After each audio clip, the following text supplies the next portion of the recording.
Boa tarde, meus irmãos. Um forte abraço. Um tempinho bom aí sem vê-los. Irmãos, o seguinte, vamos junto.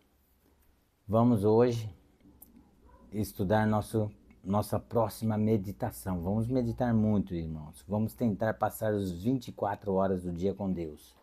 Porque os temas na próxima fase são gritantes. Tá certo? São temas realmente pesados e deliciosos. Porque você vai experimentar ter a maior felicidade e alegria do planeta de forma incondicional, mesmo que estejamos com poucos dias de vida e passando esses dias poucas horas de vida. Foi o que Jó experimentou. Você vai ter a chance de experimentar. Não que queremos fazer comparações com autores bíblicos com a nossa vida, jamais, longe disso. Eu não sou digno de beijar o chão em terra que Raabe pisou, não é? Aquela que era prostituta em Jericó, não é?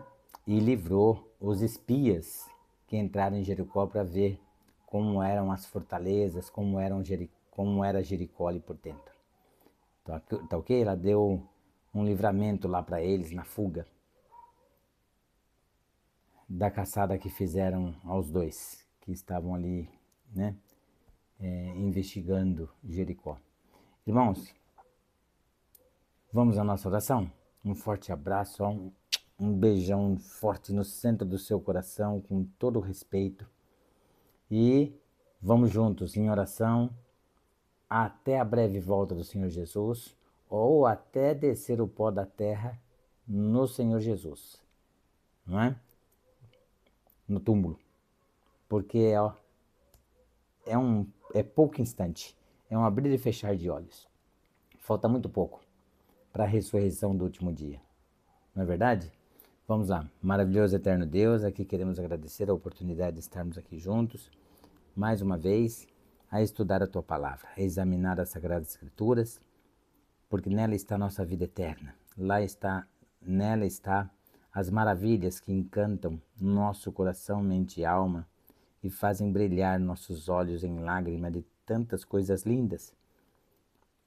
Fiquemos juntos agora, nos envolva no teu manto sagrado e escreva a tua palavra com o fogo purificador do Espírito Santo, para que possa ser repelido todo o mal em nós que não esteja em harmonia contigo. Seja conosco, tudo te pedimos com perdão dos nossos pecados, no doce, santo, eterno e maravilhoso nome do nosso Rei eterno e Salvador, o Senhor Jesus, o maravilhoso das alturas. Amém. Vamos lá então. A frase é a seguinte, olha lá, a frase, hein? Imagine uma nova história para a sua vida e acredite nela. O autor dela é Paulo Coelho, tá certo? Repetindo a frase, autor Paulo Coelho. Imagine uma nova história para a sua vida e acredite nela, com certeza. E se você imaginar essa história, tem que ser na nova terra, porque aqui a Bíblia não traz perspectivas para este mundo, tá certo? Inclusive a Bíblia diz lá, não é? No livro de Timóteo, que nós estamos nos últimos dias. Outros livros da Bíblia também. Mas a de Timóteo é de fácil percepção. Vamos lá. Com certeza essa é uma nova história que realmente começa para todos que conseguirem em Cristo Jesus galgar a eternidade nos méritos centrados, lógico, da pessoa do Mestre amado, o Senhor Jesus. Amém. Vamos para Apocalipse 22, 14 e 17. Diz assim, Apocalipse 14, aliás, Apocalipse 22, 14 e 17. Tá ok? 14 e 17 diz assim, ó. Olha só que maravilhoso. O 14. Bem-aventurados, ou seja, felizes, aqueles que lavam as suas vestiduras no sangue do Cordeiro, para que lhes assista o direito à árvore da vida e entrem na cidade pelas portas. Bom, na sua Bíblia deve ter um colchete aí no sangue do Cordeiro, tá certo? Porque nos originais não tem nada escrito dessa forma, no sangue do Cordeiro. Ué, mas por que a pessoa colocou aqui então? Porque na primeira vez aqui no Apocalipse, quando João fala esta frase, ele fala no sangue do Cordeiro. O autor aqui só está lembrando o leitor. Entende? No primeiro verso que aparece aqui em Apocalipse, com referência a esse assunto, ele fala lavar as vestiduras no sangue do Cordeiro. Ora, não basta só lavar com água ou lavar no tanque. Não. Tem que lembrar, esse é natural do livro de João, tá? Ele fala o completo, e se tiver necessidade de citar algo relacionado mais lá na frente do livro do Apocalipse, ele resume. Então, nós temos que entender, fundamentados na primeira citação dele. Tá ok? Olha que maravilha. Bem-aventurados, felizes aqueles que lavam as suas vestiduras no sangue do Cordeiro, para que lhes assista o direito à árvore da vida. A árvore da vida é a árvore que nos vai impedir o envelhecimento. Vamos ser sempre jovens, mesmo idosos. E entre na cidade pelas portas. Tudo bem, vamos lá. Ou seja, lavar as vestiduras é o nosso perdão. As vestiduras significa a justiça de Cristo que envolve nossa vida, né? Por isso que Jesus aparece de vestes brancas e tal. Então, quando você está com Cristo, ele vai envolvendo a sua vida na justiça de Cristo, tá? Te perdoando, te purificando, né? 1 João, capítulo 1, verso 9. Se confessarmos os nossos pecados, ele é fiel e justo para nos perdoar os pecados e nos purificar de toda a nossa injustiça. Então ele nos perdoa. Aí, com a retirada desse pecado em nós e passado para o Senhor Jesus, só que no Senhor Jesus não existe pecado. Então o que é feito lá na expiação? Quando o Senhor Jesus faz a expiação por esses pecados nossos.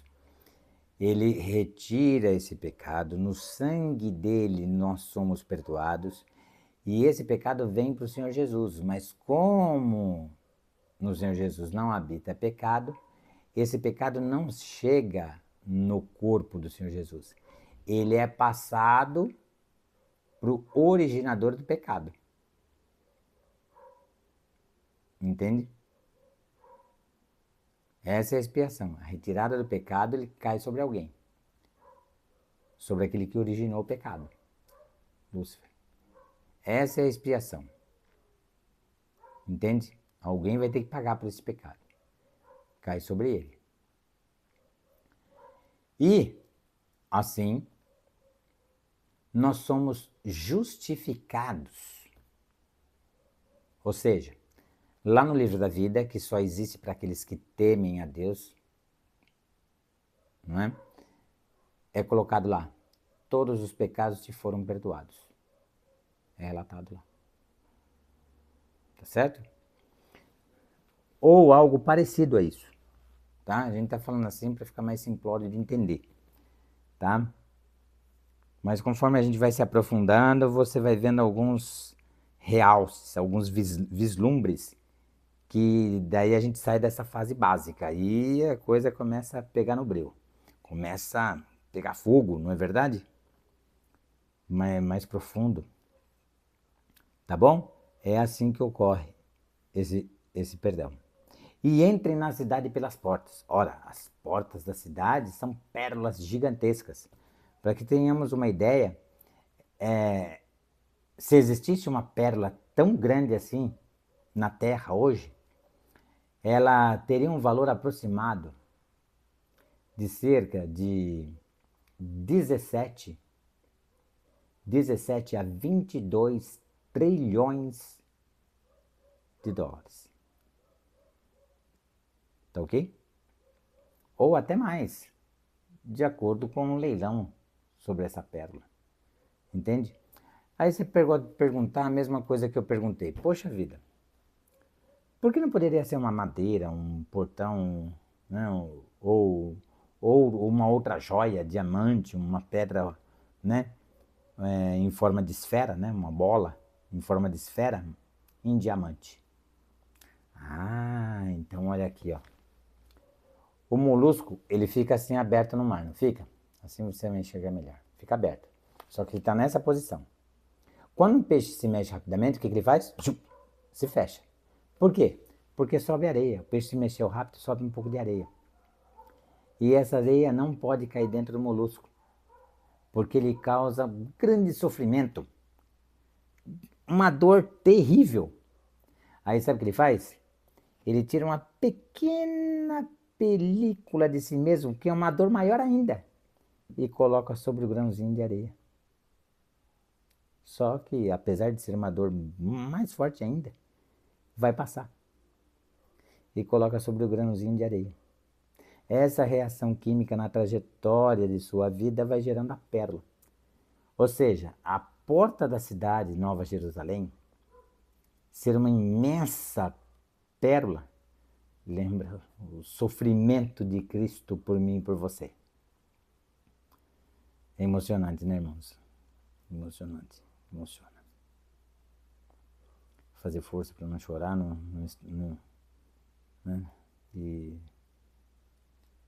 E emociona. Cravos imensos, de cerca de 18 centímetros, perfurando seu corpo, suas mãos e seus pés. Com 1 centímetro, irmãos, de largura. E não é aquele parecido com latinha de refrigerante, não. Ou seja, circunferência, né? Aquele era usado nas construções de pessoas que tinham um poder aquisitivo melhor. O de Jesus era aquele quadrado, né? 1 centímetro aqui, 1 centímetro aqui, rústico. Ou seja, o que é rústico? Que às vezes passa de 1 centímetro, volta, entendeu? Mas nenhuma parte dele poderia ser menos de 1 centímetro, senão faria outro cravo.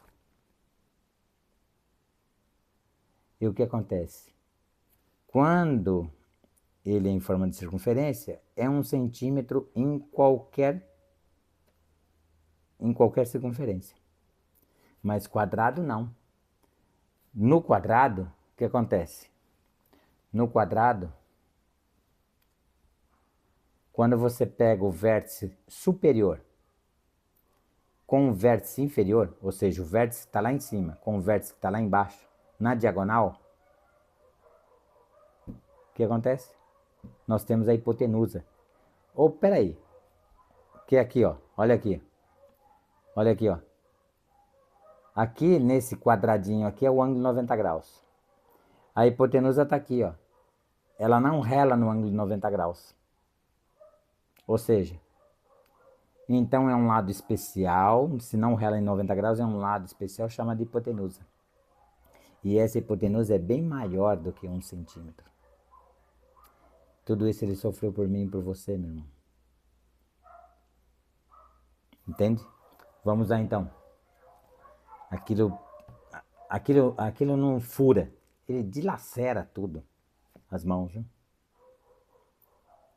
Mais ou menos a posição do cravo é aqui, ó. Por quê? Tem gente que acredita que foi aqui o cravo e tudo, mas são outras particularidades que nós não vamos entrar agora, tá? Podemos entrar até lá mais para frente, mas agora não. O que acontece? Quando você põe o cravo aqui e aqui, e o braço dele foi fortemente amarrado na cruz. Por quê? Porque quando esses cravos acabam de entrar nas mãos e nos pés, e o cravo foi colocado lá no peito do pé, bem na parte de cima. Ah, mas como é que você sabe disso? Ora, já naquela época o povo sabia como fazer uma pessoa sentir dor. Ainda mais o exército romano, porque a partir do exército romano, soldado passa a ser profissão. E eles eram especializados em matar o inimigo a sentir a maior dor possível. O exército romano era muito bem treinado. Passa a ser profissão. Então, irmãos, ele foi fortemente amarrado na cruz, né? Braços abertos lá. O soldado ergue essa cruz. A partir do momento que ele ergue a cruz, tem uma corda à sua direita e à sua esquerda, bem lá no extremo da cruz. E as pessoas lá na frente puxam essa corda. E duas cordas laterais para equilibrar a cruz só, não é para fazer força, para equilibrar a cruz para ela não cair para nenhum lado.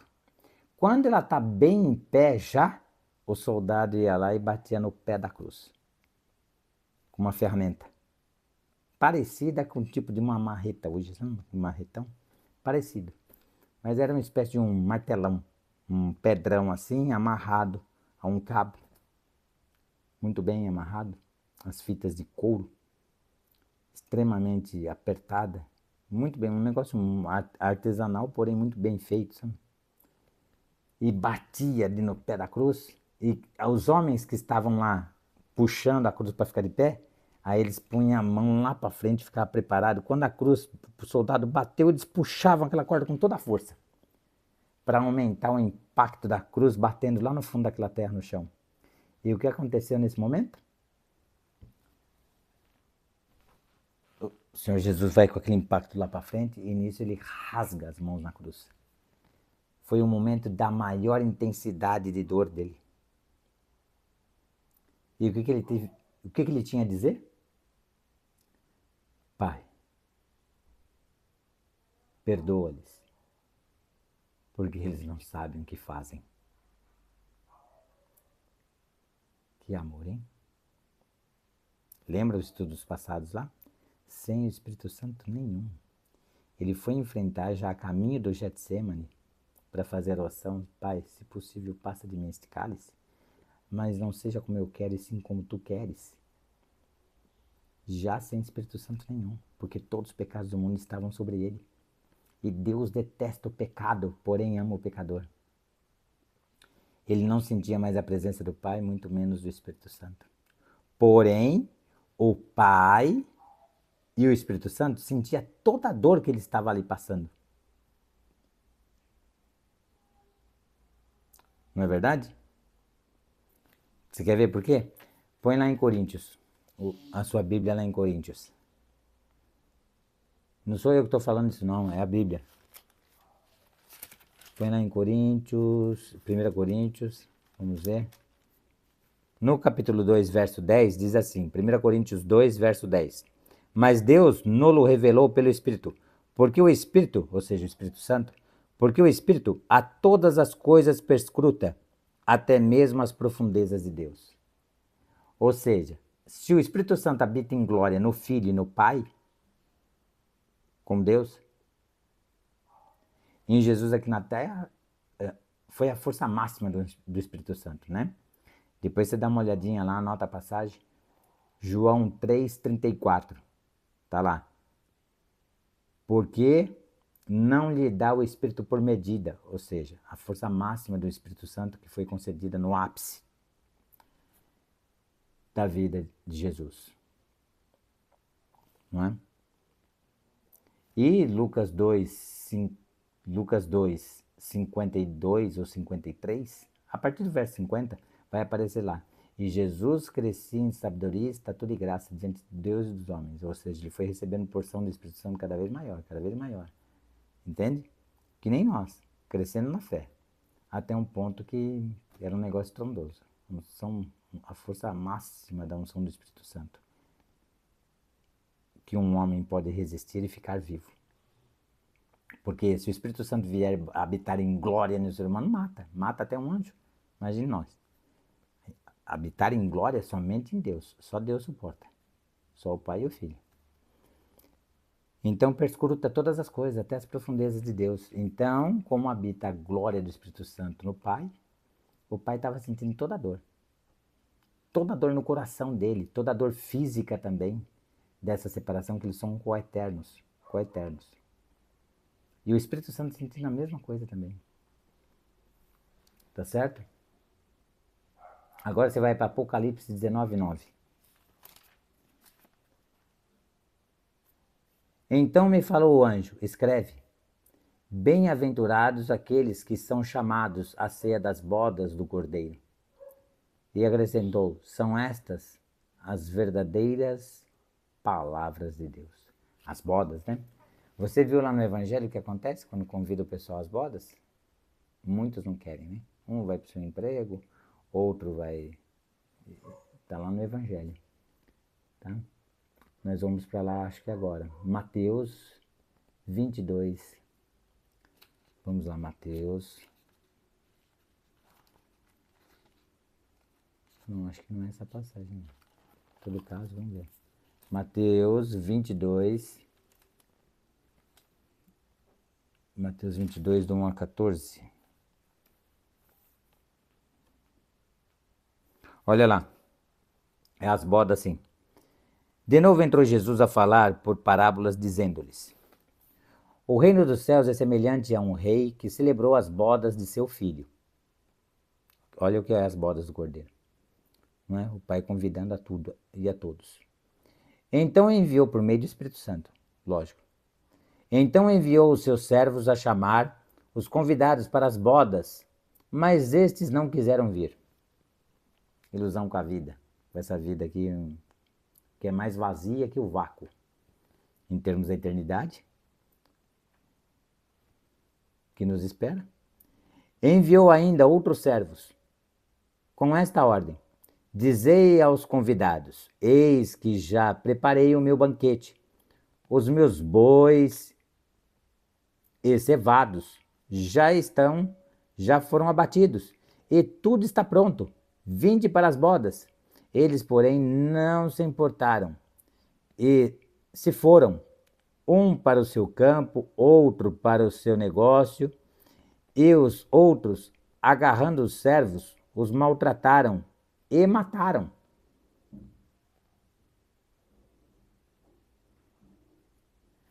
Essa morte aqui simboliza os profetas que Israel matou, enviados por Deus, entende? Para preparar o povo espiritualmente para essas bodas. Entende? Isaías cerrado ao meio, João Batista decolado, né? Só que João Batista foi morto no palácio, né? Degolado sua cabeça. O rei ficou irado e, enviando as suas tropas, exterminou aqueles assassinos e lhes incendiou a cidade. Então disse aos seus servos: está pronta a festa, mas os convidados não eram dignos. E depois para as encruzilhadas dos caminhos e convidai para as bodas a quantos encontrardes. Ou seja, convidar todas as pessoas que você verem. Todo mundo, todos, tudo e a todos estão convidados para as bodas. E saindo aqueles servos pela estrada, reuniram todos os que encontraram, maus e bons. E a sala do banquete ficou repleta de convidados. Por que maus e bons? Porque os maus vão ser transformados em nova criatura pelo poder do Espírito Santo, pela mediação do Senhor Jesus no santuário celestial, no terceiro céu. O santuário celestial fica no terceiro céu. Você tem o primeiro céu, esse que você vê, o segundo e um terceiro, não é? Paulo cita o terceiro céu no livro de Coríntios. E saindo aqueles servos pelas estradas, reuniram todos os que encontraram, maus e bons, e a sala do banquete ficou repleta de convidados. Entretanto, porém, o rei, para ver os que estavam à mesa, notou ali um homem que não trazia veste nupcial, ou seja, veste de casamento. Casamento da igreja com o cordeiro. A igreja é a noiva do Senhor Jesus. Mas ele não estava vestido adequadamente, ou seja, aquele roupão, né, de branco, simbolizando a pureza, a justiça de Cristo, envolvendo nossas vidas, né? Ele estava sem essa veste. Vamos ver o que aconteceu. E perguntou-lhe: amigo, como entraste aqui sem veste nupcial? E ele emudeceu. Por que ele emudeceu? Ora, se ele não está com essa veste, é por quê? É porque ele não buscou o perdão do Senhor Jesus. Porque todos os que buscarem receberão essas vestes. que simboliza a atuação de Cristo em nossas vidas, nos concedendo perdão por meio do sangue dele, selando a aliança eterna. E se a aliança eterna está selada no sangue do Senhor Jesus, nós também somos selados no momento propício. É o selo lá de Apocalipse 14, verso 1. Onde, olha lá, anota a passagem aí, vai pausando o vídeo e anotando aí. Onde fala o quê? Que nesse selo está o nome do Filho e o nome do Pai. E nós não podemos ver e ler, mas os anjos podem, porque neles não habita o pecado. Então, certas coisas que nós não conseguimos fazer, os anjos conseguem.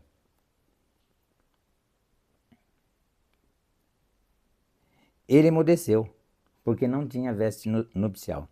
Então ordenou o rei aos serventes: amarrai-o de pés e mãos e lançai-o para fora, nas trevas.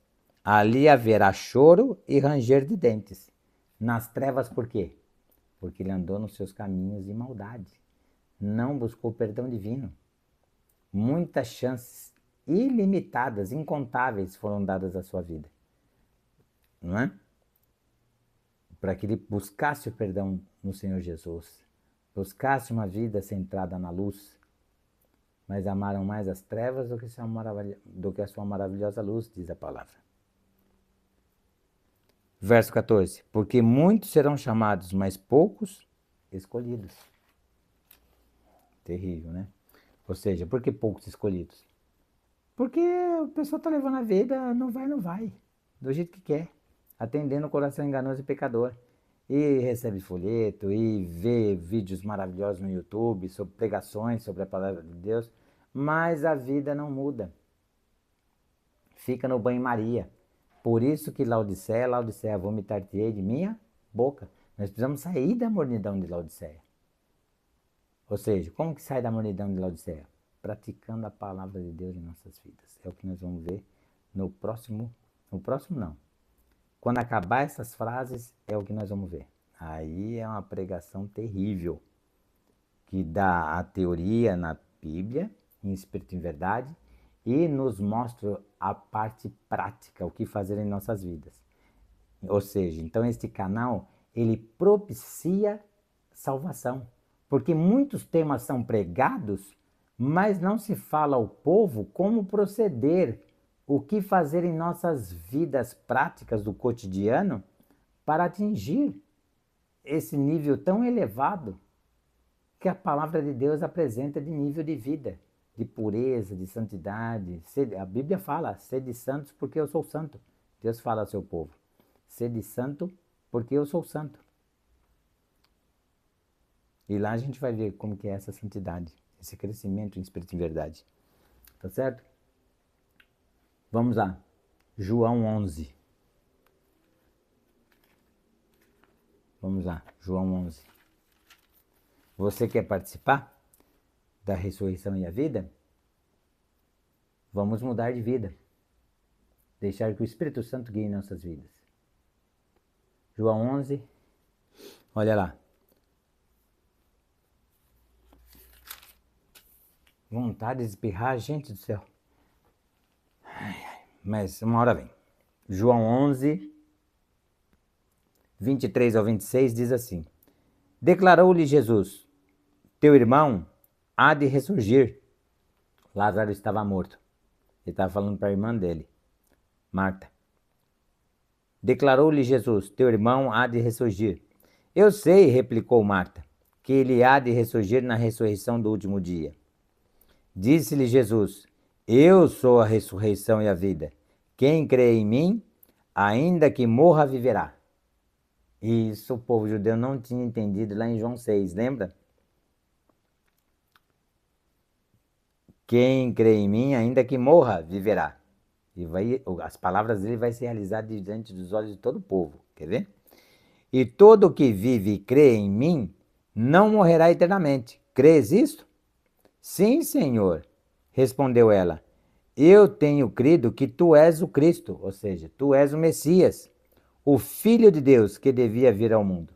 Ou seja, o Deus vivo que nos salvaria da segunda morte, a morte da condenação eterna, jogando esta morte sobre si mesmo, Jesus. E o império da morte, que é Lúcifer e seus anjos caídos, também sobre Jesus, para que nós não fôssemos escravos de Lúcifer e seus anjos, escravos do pecado e da dor. Entende? Para que ele, Jesus, nos desse a vida dele, ou seja, a vida eterna.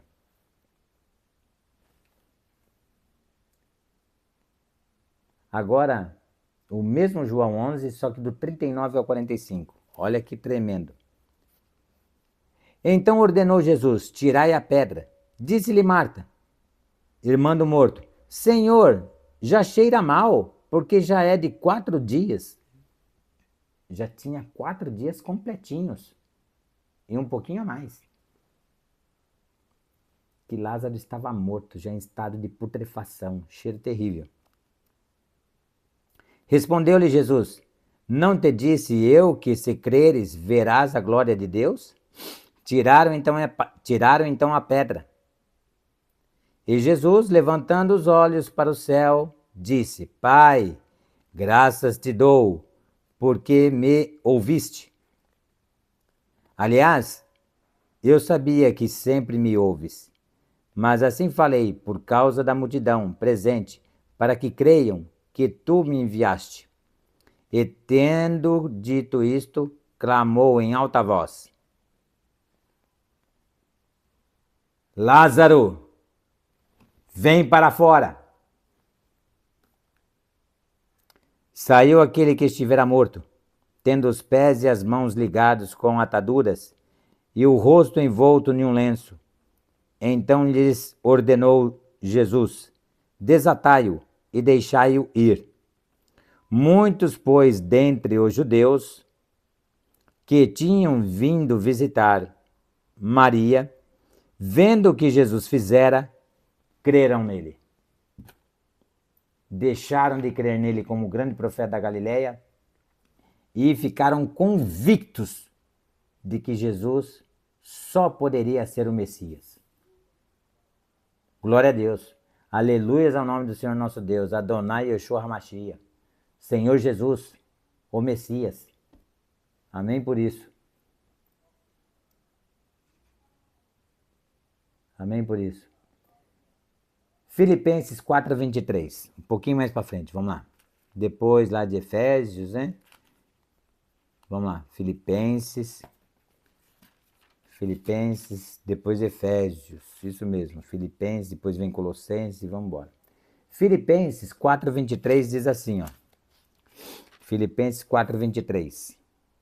A graça do Senhor Jesus Cristo seja com o vosso espírito, para que você seja ressuscitado na ressurreição do último dia. Amém? Aquele abraço e até a próxima, se Ele permitir. Amém.